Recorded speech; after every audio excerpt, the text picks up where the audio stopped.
আসসালামু আলাইকুম, কেমন আছেন সবাই? পেঁপের একটি মজাদার জিনিস বানিয়েছি, সেটাই আমি আপনাদের সাথে শেয়ার করব।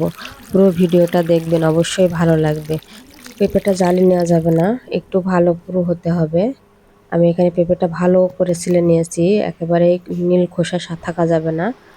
এখানে গ্রেটার দিয়ে কেটে নিয়েছি সুন্দর করে। এবার আমি 3-4 বার ধুয়ে নেব। এটি ধুয়ে নেওয়া হয়ে গেছে। আমি এখন পানি ঝরায়ে প্যানের উপর দিয়ে দিচ্ছি। এটি 5-7 মিনিট সিদ্ধ করে নেব। একটু পানি ছাড়বে, আমি ঢাকনা দিয়ে দিয়েছি। সিদ্ধ হয়ে গেলে আমি এটি আবার ঠান্ডা পানি দিয়ে ধুয়ে নেব সুন্দর করে, এবং ভালো করে পানিটা চিপে নেব। চেপা হয়ে গেছে। আমি এখানে 1 কাপ চিনি দিচ্ছি, একটি পেঁপে মাঝারি সাইজের। আমি এখানে এলাচ দারচিনি দিয়ে দিচ্ছি। এবার চিনির ক্যারামেল তৈরি করব।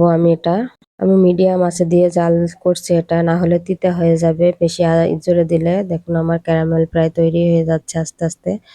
অনেক সুন্দর একটা কালার আসছে, প্রায় হয়ে গেছে কালারটা। দেখুন আমি কিরকম কালারটা করেছি।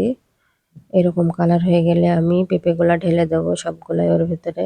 পেঁপের থেকে পানি ছাড়বে, এই পানিটা শুকিয়ে গেলেই এটি তৈরি হয়ে যাবে পেঁপের লাড্ডু। আমি আজকে পেঁপের লাড্ডুটি তৈরি করছি।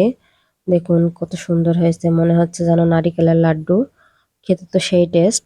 আপনাদের যদি ভালো লেগে থাকে অবশ্যই কমেন্টসে জানাবেন। ভালো থাকবেন সবাই, আল্লাহ হাফেজ।